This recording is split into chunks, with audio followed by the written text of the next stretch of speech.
Some breaking news for you just now. Southampton are willing to allow Aaron Ramsdale to leave on loan. talkSPORT understands Galatasaray and Rangers are among the clubs credited with an interest in Ramsdale, who is Southampton's top earner on wages in excess of 100 grand a week. It's believed that Ramsdale wants to be playing at the highest level possible to ensure he is named in England's World Cup squad. Troy, do you think Rangers is the right move for Ramsdale with his former manager Russell Martin? Well, that would be the reason he went to Southampton, right? I think the problem with Aaron is that when he was at Arsenal, it was labelled that he wasn't good enough with his feet. So I think he's kind of taken that on as a point now to prove he is good enough with his feet. I would like him just to go somewhere a bit stable, a bit solid, and perform on a consistent basis. I think he's better than. I'd love to see him at somewhere like West Ham. I think he'd be really good at West Ham. But I think Rangers makes sense, obviously, with Russell Martin there and someone that they both know, and it's a huge club as well. So for him, it'll be a case of trying to go there ahead of the World Cup. Okay, good luck to Aaron Ramsdale. Let's talk about Paul Pogba now, because he's reportedly set to sign for Monaco, having been cleared to play since March following the reduced ban for a doping offence. Remember this? Pogba was initially suspended until 2027. He tested positive for the substance DHEA. That was in February 2024. A mutual agreement was then reached in November to cancel his Juventus contract. Here's European football expert Andy Brassell explaining more about what could be next for the Frenchman on last night's Trans-Euro Express.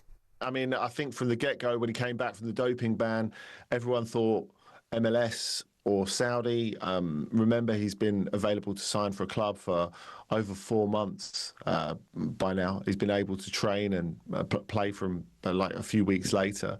So it always seemed like MLS was the play. We know how much he loves the US, like his mate Antoine Griezmann. And I felt in terms of standard, if we're being perfectly honest, and the alignment of the season, it would seem to make the best sense for him. But he's taken his time, presumably with some sort of team environment re-education, although there can be a limit to the intensity of that when you've not actually signed for a club. Now, he's been talking to Monaco for a number of weeks, and they've come to an agreement, it seems, today. Now, it will be a 2-year contract, so there's no, it has to be this year.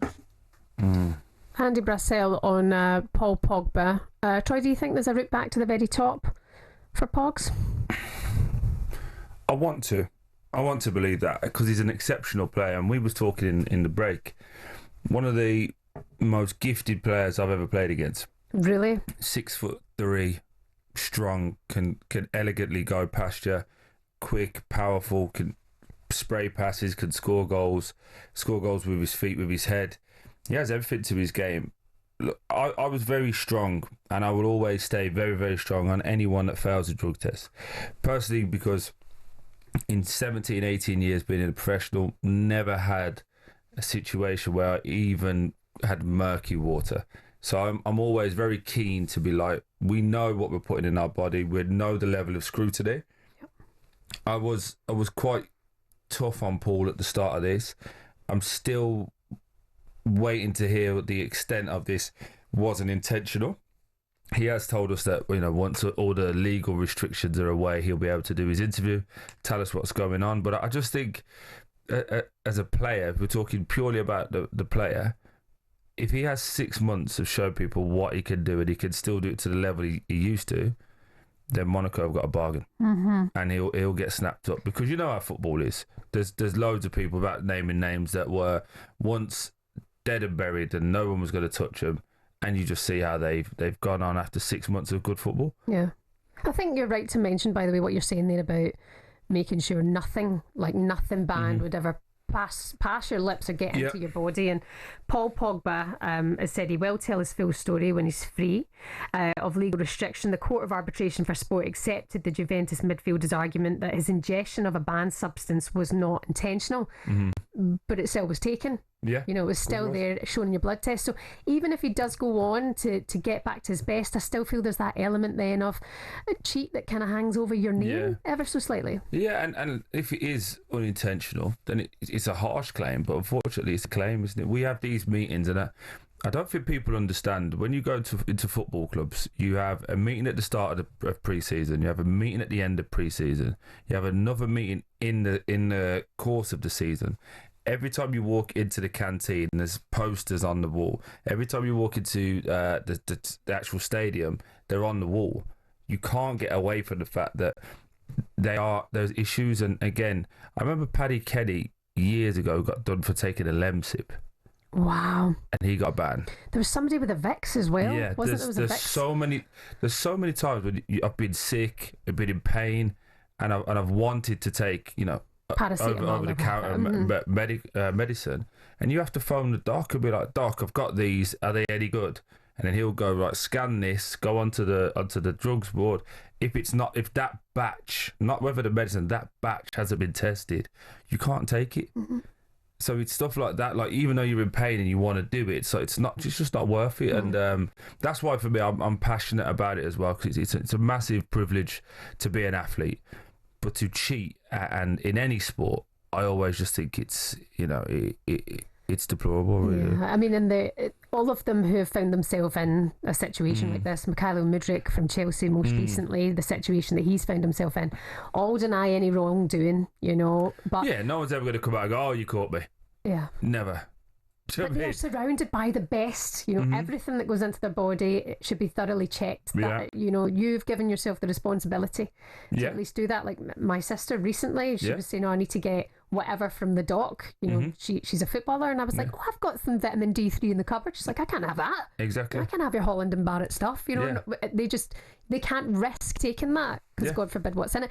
Paul Pogba, 32, do you still think he's got a lot to offer there? Yeah, because on his day he's magic, isn't he? Yeah, but there's not a lot of miles on the clock because he was injured a lot, and even if you see the videos of him training, he's still got the knee brace on, so he's had some tough times, Paul. So listen, for him as a human, I wish him all the best. I really do.